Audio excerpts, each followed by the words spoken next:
Hindi ako pwede.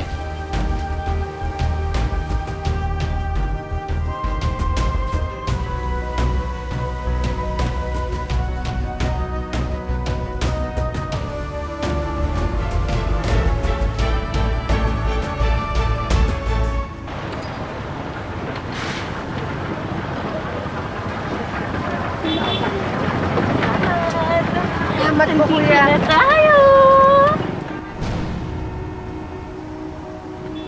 Nag-session tayo pumunta? Oo, doon tayo sa loob. Doon ko na lang i-explain sa inyo kung paano kayo kikita dito. Ate, di ba alam mo naman kung paano ako pinahirapan ng mga anak ni Doc Franco? Hindi ko na tumulong eh. Sige na ate, halika na. Uy, pagbigyan na natin. Para makita natin yung ginto. Eto, nakakaya. Sinamahan tayo ni Jonah Luz. Tara na. Uy, tara na. Pakita mo sa amin kung saan.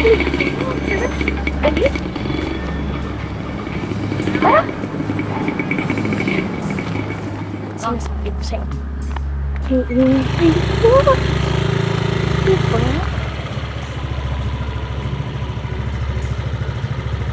Pilek, ano nagawa mo dito?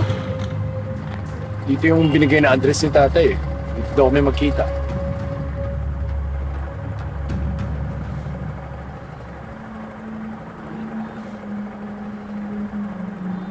Si tatay oh. Nak!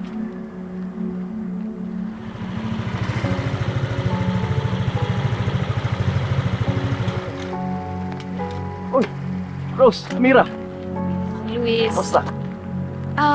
Kuya, papasok po kami. Reserve kayo? Opo. Sige. Nasa likuran ng building mga reserve sa area. Alam ko na po yun. Sige. Sige po. Kasama na ako mamaya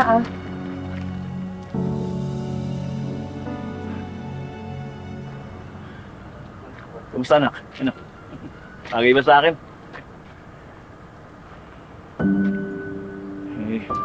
Alam mo, nung nag-away tayo, marami akong napagtanto eh. Naisip ko, sa kabila ng nawala sa atin si Ining, dapat maging padre de pamilya pa rin ako sa inyo. Kaya, naghanap ako ng trabaho, nag-apply. Eto ako ngayon. Guard.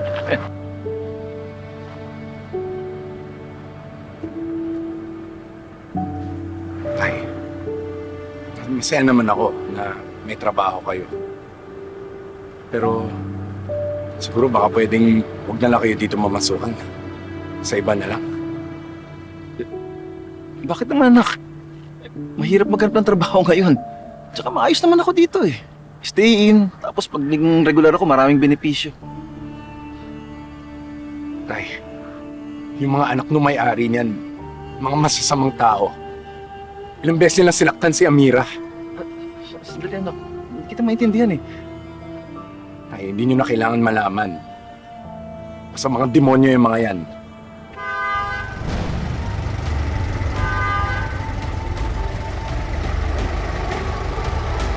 Si Sir Seb, amo ko.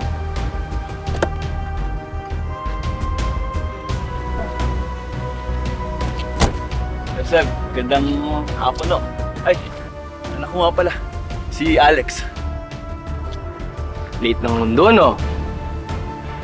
Anak mo pala tong mayabang na to.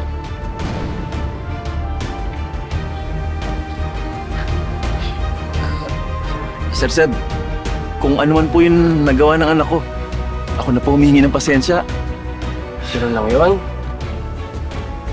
Gusto mo bang magtagal ba sa trabaho mo? Opo naman, sir.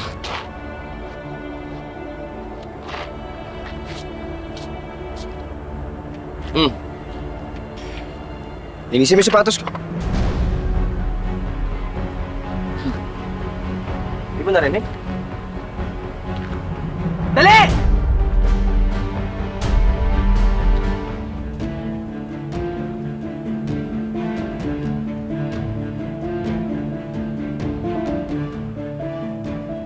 Dali!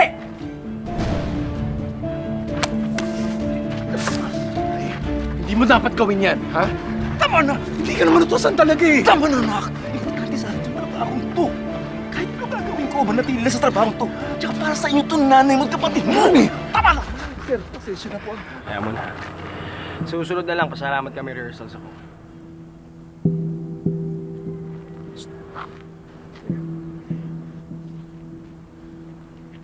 Lapit!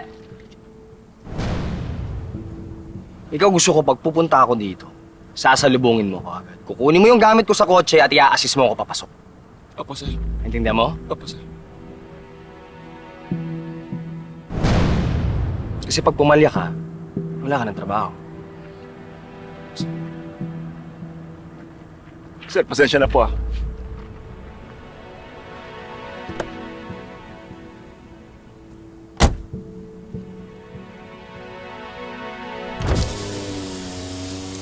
Buksan mo, tanga!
Ma'am. Sir, sige po. Franco, Okay naman lahat?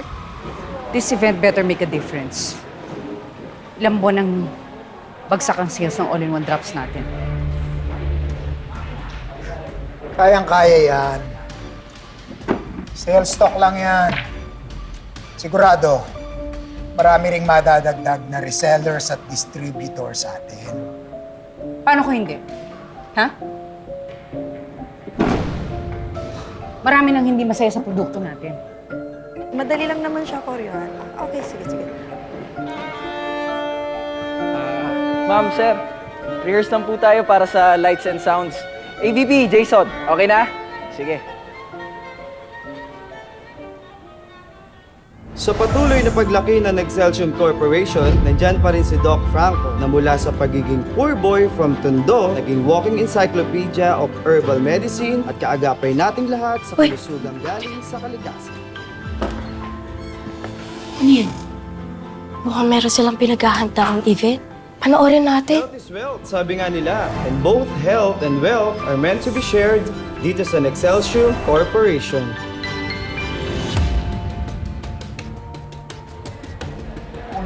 Hi, sir. Good afternoon. Kuya! You're late! Importante dumating. Ay, How ma'am. are you? Dad.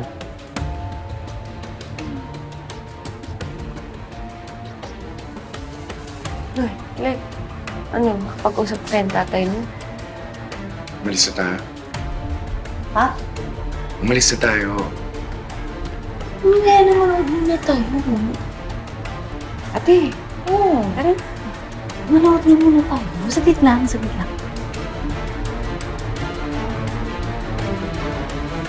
Okay na po. Yun. Okay. Yung music ko okay na? Sure ha? Sige, good Yung luck, mic ha? Ayos ang audio. Aya. Okay na kayo? Go, sir. Ayoko nagkakamali ha. Na alam na ba nila lahat? Let's go. Game. Ready? Halina't sumayaw, tumugyog at sumigaw. Alis-alis disease, sa akin ko wag na please. Sama na kayo sa aming paraan. Anuman yan ay malunasan natin yan sa Excelsior. May ginhawa sa Excelsior. Sama-sama, kalusugan, kaibigan. Sa Excelsior, laging sagot ka. Yun! Ha? job, Chef! Galing. Galing! Tingin mo, kailangan na natin humanap ng ibang trabaho. Balita ko kasi hindi na raw kumikita ang Nexcelsior. Talaga ba? Hindi na rin nakakapagtaka. Sabi-sabi nga sa lugar namin, hindi naman daw effective yung all-in-one drops. Di ba?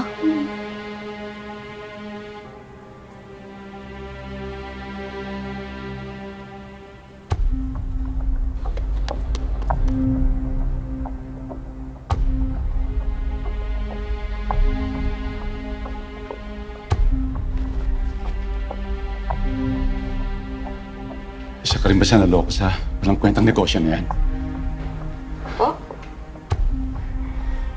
Kung ako siya, huwag ka pa loko. Huwag ka sana magaya sa akin.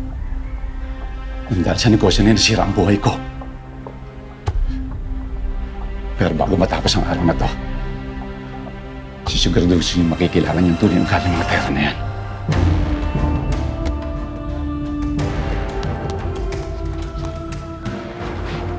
Sinabihan ako ni Jonah, libre niya daw tayo mamaya. Itaisin na natin ito.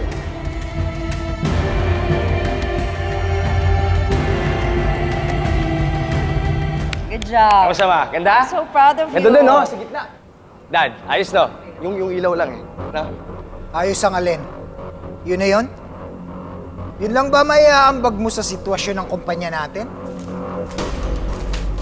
My God, why are you so harsh on him? Let's go.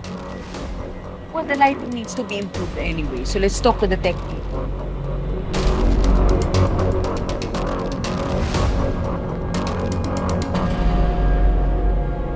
May iba ba kayong gagawin bukod sa sayaw? Bali, may dadating pa po tayong ibang guest, sir. Dad, may i-present akong bagong marketing proposal. Baka kailangan na natin ng bagong product.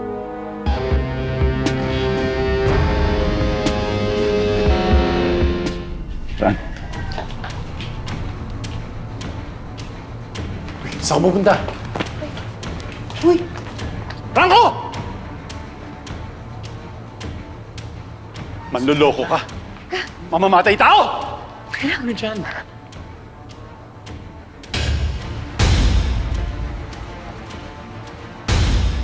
Victor, Mabuti man nakikilala mo pa ako, Franco. Anong ginagawa mo dito, Jungle Girl? Kasama mo ba tong lalaking to? Hindi. Dwight! Paano nakapasok to dito? Kung alam, Dok. Sino ba yan, Dad? Pinaniwala ako ng tatay mo na gagaling anak ko sa all-in-one drops nyo. Pero wala na anak ko. Patay na anak ko, Franco! Pinatay siya ng produkto mo! Victor,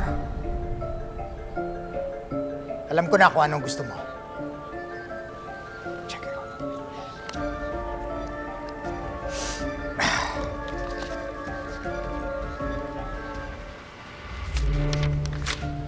Pinasobrahan ko na yan.